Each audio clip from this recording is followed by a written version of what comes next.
इसकी हर वस्तु को नष्ट कर दो। अरे इतने दिनों तक ये गण के साथ रही, अविवाहित होने के पश्चात भी। ये तो पाप है, ये पतिता है। इसलिए इससे जुड़ी हर वस्तु को आज हम इस अग्नि में भस्म कर देंगे। जला दो। और नहीं तो क्या, हमारी भी पुत्रियां हैं, और अगर इसे दंड नहीं दिया गया तो इन्हें भी अनुचित करने की प्रेरणा मिलेगी।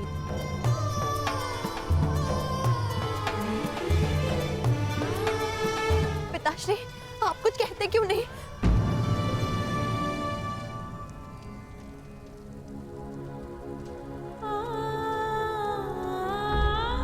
पिताश्री, क्या आपको भी यही लगता है कि आपकी पुत्री पतिता है, कि उसने कोई ऐसा कार्य किया है जो आपके मान के विरुद्ध है? क्या आपको ऐसा लगता है पिताश्री कि आपकी पुत्री अपनी मर्यादा को पार कर सकती है? मुझे अपनी पुत्री पर विश्वास है, मुझे अपनी पुत्री की पवित्रता पर विश्वास है, परंतु तेरा पिता होने के साथ साथ मैं इस समाज का एक सदस्य भी हूं, और हर समाज के कुछ नियम ऐसे होते हैं जिन्हें कोई नहीं तोड़ सकता, कोई नहीं बदल सकता, तेरा विवश पिता भी नहीं।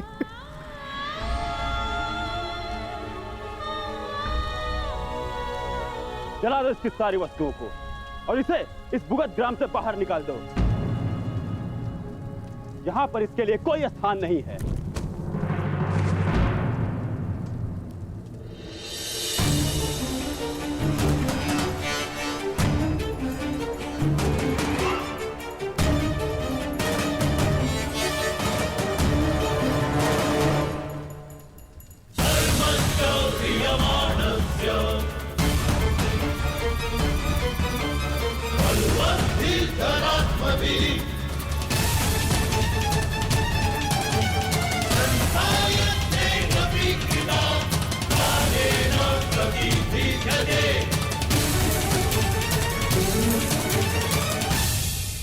मैं आप सब की बात का समर्थन करता हूं। उचित किया आप लोगों ने, ऐसा ही करना चाहिए। जला दीजिए वो हर वस्तु जिसे रोशाली ने स्पर्श किया। धर्मं च लोभं च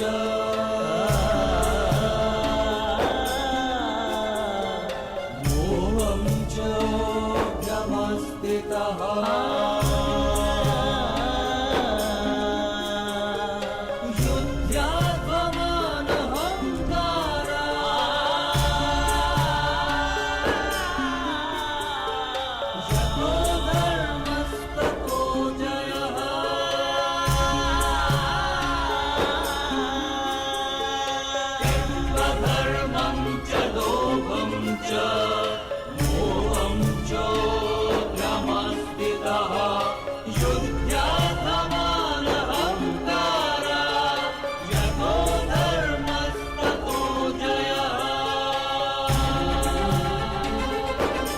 क्योंकि अपवित्र वस्तु को पवित्र करने का एक ही मार्ग है कि उसे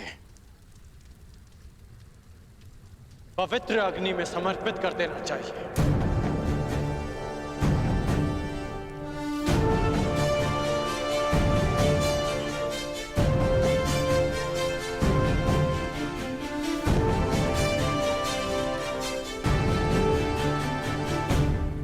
अगर आप सबको लगता है कि रोशाली भी अशुद्ध है तो इसे भी जला दो, परंतु इस नाते आप सबको भी इस अग्निकुंड में कूदकर अपने प्राण दे देने चाहिए, क्योंकि आप सबने भी रोशाली की वस्तुओं को स्पर्श किया। आप में और उन उच्च वर्ग के नागरिकों में कोई अंतर नहीं। वो आप पर अनीति करते हैं क्योंकि वो आपसे अधिक शक्तिशाली हैं, और आप रोशाली पर अन्याय करते हैं क्योंकि आपको लगता है कि वो आपसे दुर्बल है। हाँ, रोशाली अविवाहित है, परंतु विवाहित तो मैं भी नहीं, और हम दोनों साथ थे। फिर आपने केवल रोशाली का बहिष्कार क्यों किया, मेरा क्यों नहीं? इसलिए क्योंकि रोशाली एक स्त्री है और मैं एक पुरुष, या इसलिए कि मैं आपसे अधिक शक्तिशाली हूं।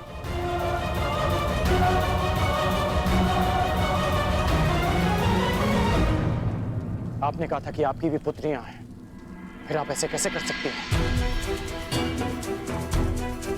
मुगत ग्राम की हर पुत्री को वृषाली से प्रेरणा लेनी चाहिए कि उसने हम जैसों के उत्थान के लिए, हमारे सम्मान के लिए इस संघर्ष में हमारा साथ दिया।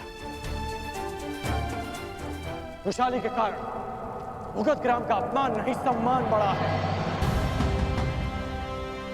आज मेरे मन में खेद है। खेद है कि हमारी दुर्दशा का कारण स्वयं हमारी अपनी सोच है। ठीक कहा आपने, ठीक कहा कि यह स्थान वृषाली के लिए नहीं, क्योंकि उसमें और आप में बहुत अंतर है। जब भी आपको देखता हूं तो मन धुतकारता है कि मैं किसके लिए संघर्ष कर रहा हूं। और जब भी वृषाली को देखता हूं तो अनुभव होता है कि हाँ, मुझे उसके लिए संघर्ष करना है।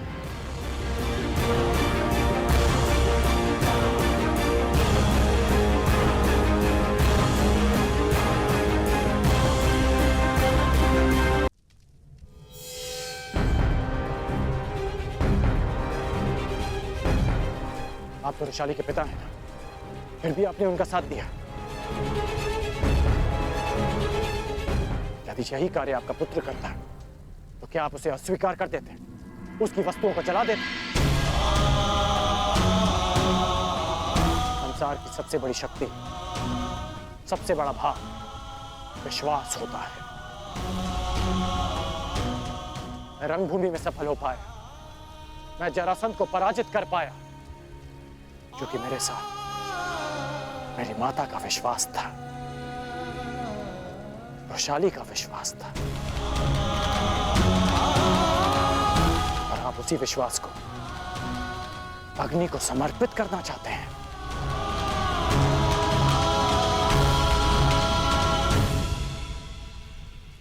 मुझे वृषाली पर विश्वास है, उसकी पवित्रता पर विश्वास है, उसकी महानता पर विश्वास है। कर्ण को हर स्त्री की शक्ति पर विश्वास है। वृषाली अब जहां नहीं रहेगी, वृषाली अब भुगत ग्राम में नहीं,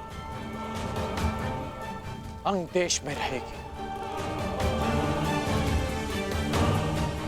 वो अंग जो समानता में विश्वास करता है, वो अंग जो परिवर्तन का प्रयास करता है।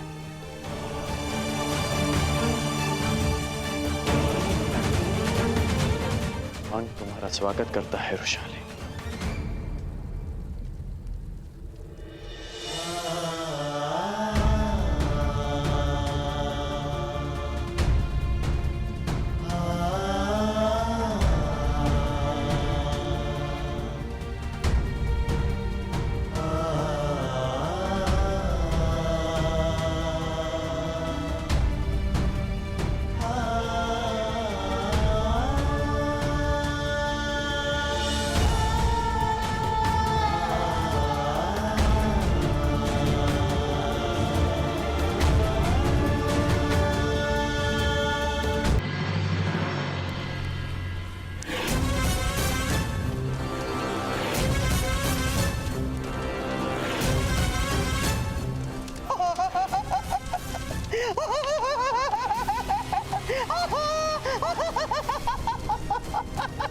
अद्भुत, अद्भुत रोचन।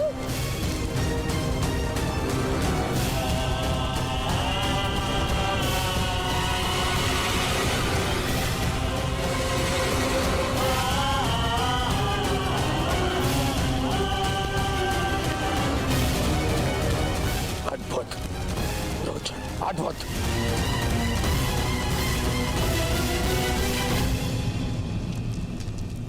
परंतु क्या ये लक्ष्य ग्रह भी इसी लघु स्वरूप की तरह कार्य करेगा? निसंदेह महाराज, सर्प जितना सुंदर हो उतना अधिक विषैला होता है। इस लक्ष्य ग्रह की सुंदरता इतनी होगी कि आपके शत्रु इसमें रहने का मोह नहीं त्याग पाएंगे। कुछ त्यागेंगे तो अपने प्राण, क्योंकि इस लक्ष्य ग्रह में लगी अग्नि का ताप असहनीय होगा। ज्वाला इतनी शीघ्रता से फैलेगी कि उन्हें बाहर निकलने का मार्ग नहीं सूझेगा। तो निर्माण प्रारंभ करो पुरोचन। जो आज्ञा राजकुमार।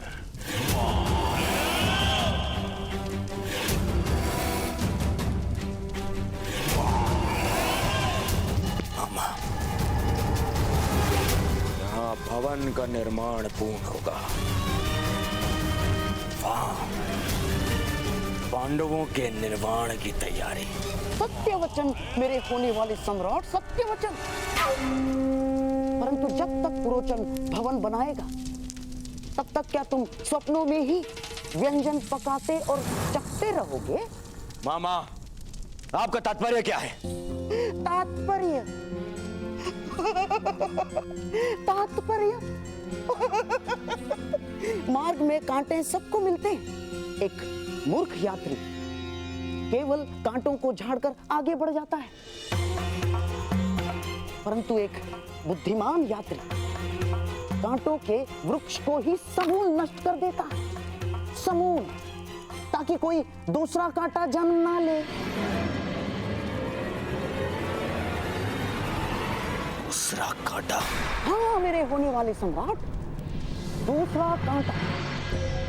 मान लो ईश्वर की कृपा या नियति के पक्षपात के कारण पांडव लाक्षागृह से बच निकले तो?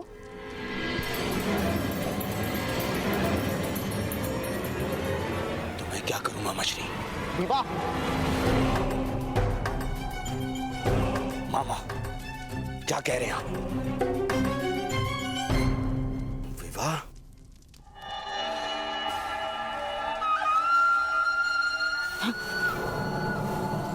विवाह, और वो भी युधिष्ठिर से पहले, ताकि कुरुवंश की अगली पीढ़ी में ज्येष्ठ पुत्र तुम्हारा ही हो। सोचो, यदि तुम्हारा जन्म पहले हुआ होता तो उत्तराधिकार में पांडवों का पक्ष शून्य होता। शून्य। पांडव नामक कांटे के वृक्ष से अगला शूल तुम्हें न चुभ जाए, इसलिए युधिष्ठिर से पहले तुम्हें विवाह करना ही होगा।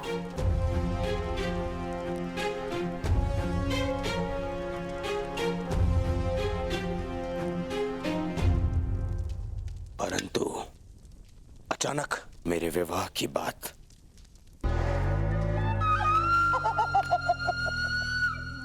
मामा श्री, राजनीति की चौसर पर अंतिम चाल क्या होगी, ये पहली चाल चलने से पूर्व ही सोच लेना चाहिए दुर्योधन। गुप्तचरों से सूचना प्राप्त हुई है कि कलिंग के कन्या के स्वयंवर का न्योता कल राज्यसभा में आने वाला है, और कलिंगवासी युद्ध कौशल के लिए विख्यात है। सोचो सोचो मेरे होने वाले सम्राट, सोचो। ऐसे कुल का जामाता कोई बनेगा तो उसकी शक्ति अपने आप ही बढ़ जाएगी, और युवराज होने के नाते युधिष्ठिर को स्वयंवर में जाने को कहा जाएगा। ऐसे में तुम्हें क्या करना है ये तुम भली भांति जानते हो मेरे होने वाले सम्राट।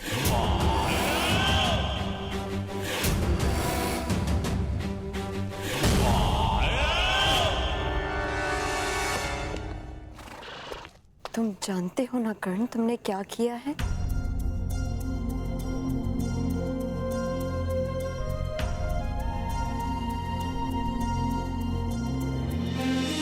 अग्नि को साक्षी मानकर मुझे मेरे घर से अपने घर ले जा रहे हो। जानते हो ना इसका अर्थ?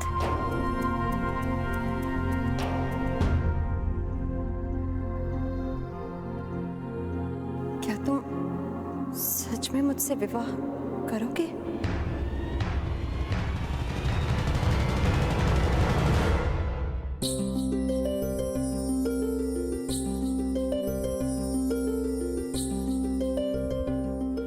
अपना हाथ आगे बढ़ा।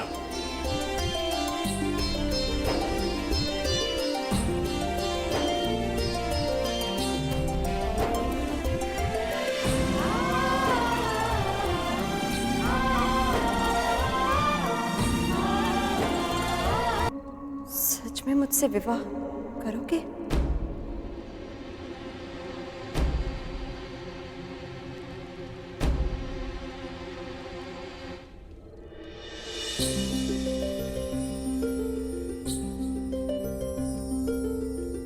अपना हाथ आगे बढ़ा।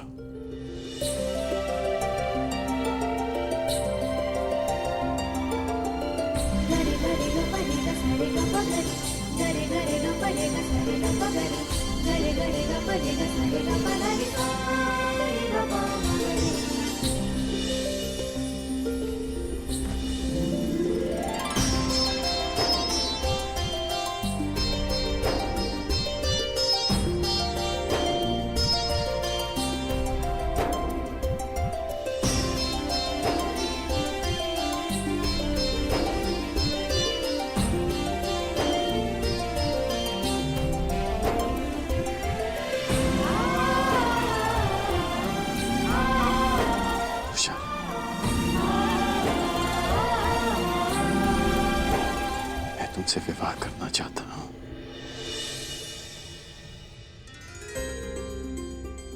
क्या तुम मुझसे विवाह करोगे?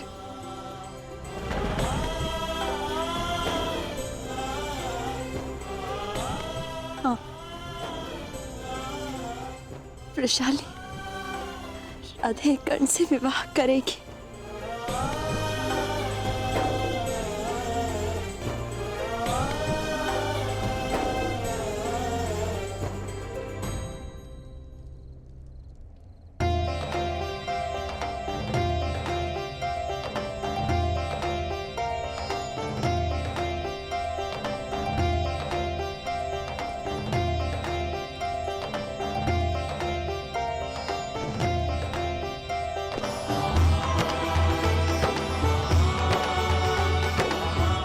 चले।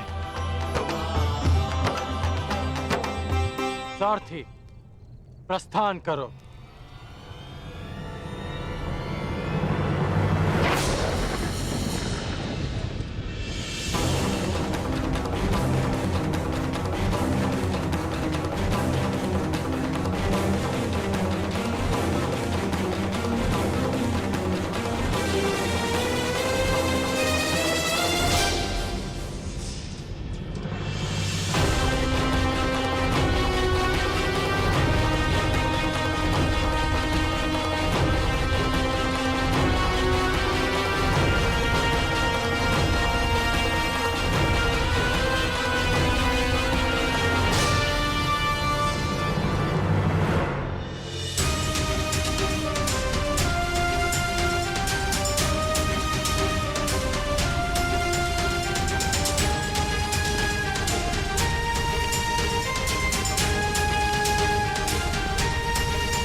वैशाली,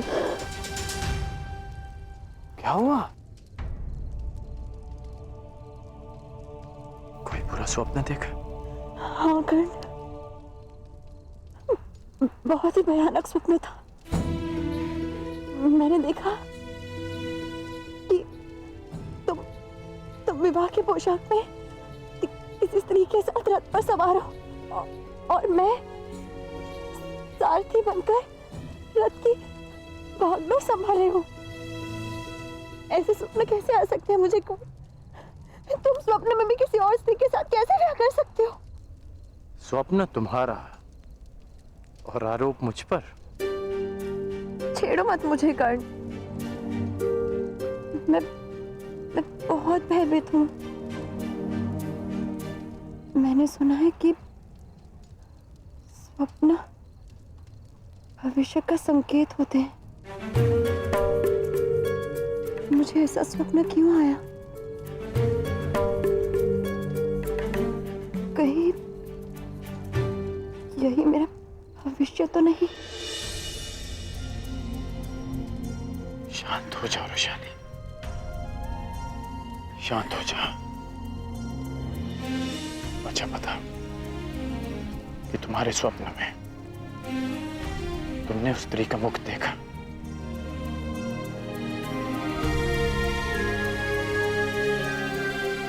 तो फिर तुम कैसे कह सकती हो कि वो कोई और स्त्री थी? तुमने ठीक कहा कि स्वप्न भविष्य का संकेत होता है। यदि हम जीवन को रथ मानकर चलें, तो ये स्वप्न संकेत कर रहा है कि इस राधेकरण की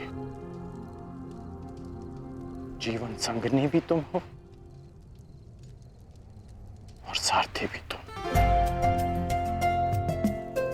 जिस पुरुष की पत्नी उसकी सहयात्री होने के साथ साथ मार्गदर्शिका भी हो, तो बड़ा भाग्यशाली होता है।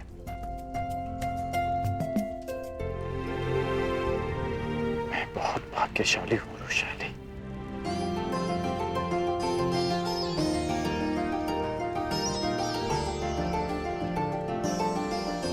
ईश्वर करे इस स्वप्न का संकेत वही हो जो तुमने समझाया, वो नहीं जो मैंने समझा। आज के लिए पर्याप्त समझ लिया रोशाली। अब भोजन कर लेते हैं ताकि भोर तक अंग पहुंच सके।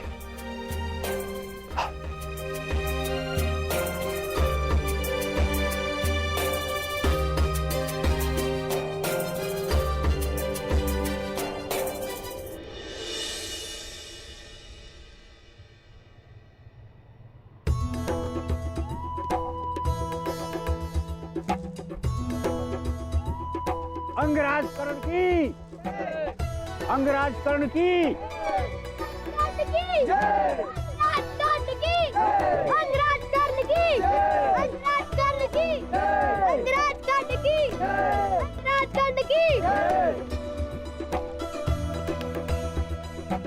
अंग अपने राजा का स्वागत करता है। आप अति शीघ्र लौट आए अंगराज।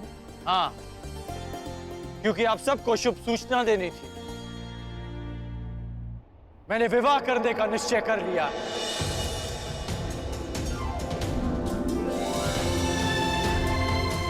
अंग देश को उसकी महारानी बहुत शीघ्र ही